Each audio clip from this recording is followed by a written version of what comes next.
Wenda kama si leo hata mwakani, hipo siku jina lako litatukuzwa. Si tu kwa kutaja, hata mabango tutabandika. Kwenye hii dunia leo kuna watu wanafanya vitu vizuri sana, hila huwa ngumu kuwasifia. Siku wakifanya vibaya huwa tunanyakua midomo yetu na kutokuyatakia mema kwenye safari yao ya kisoka. Leo utaenda kufahamu historia ya miongoni mwa wachezaji wanaifanya vizuri sana katika ligi kuu ya NBC Premier League. Je, unajua ni mchezaji gani? Basi kaa kwa kutulia. Fuatana nami kuanzia mwanzo mpaka tamati ili umjue mwamba huyu kiundani zaidi.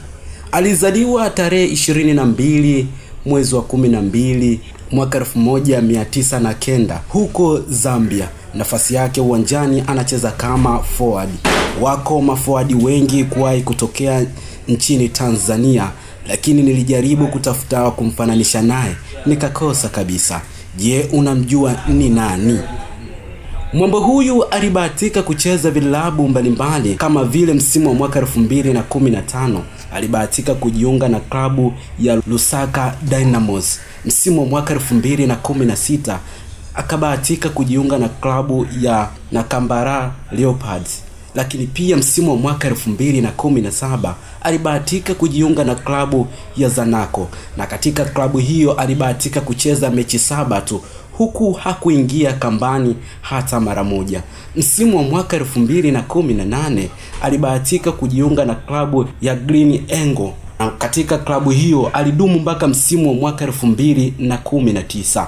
Msimu wa mwaka 2020 alibahatika kujiunga na klabu ya Power Dynamos, lakini pia kuanzia msimu wa mwaka 2022 mpaka hivi sasa msimu wa mwaka 2025 alibahatika kujiunga na klabu ya Young Africans yenye makazi yake huko jijini Dar es Salaam.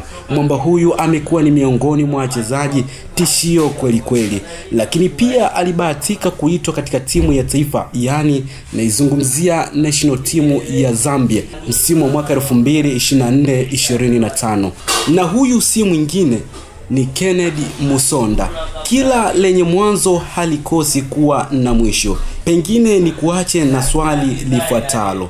Je, Kennedy Musonda mpaka hivi sasa ukigewa nafasi ya kukutana naye, kwa upande wako utaweza kumshauri kitu gani katika masuala mazima ya mpira? Langu jina ni Razak Mkuruma. Hii ni Simulizi Zahiri TV. Usisahau kulike, kushare, kucomment na kusubscribe ili kujipatia taarifa mbalimbali za wachezaji na vilabu mbalimbali.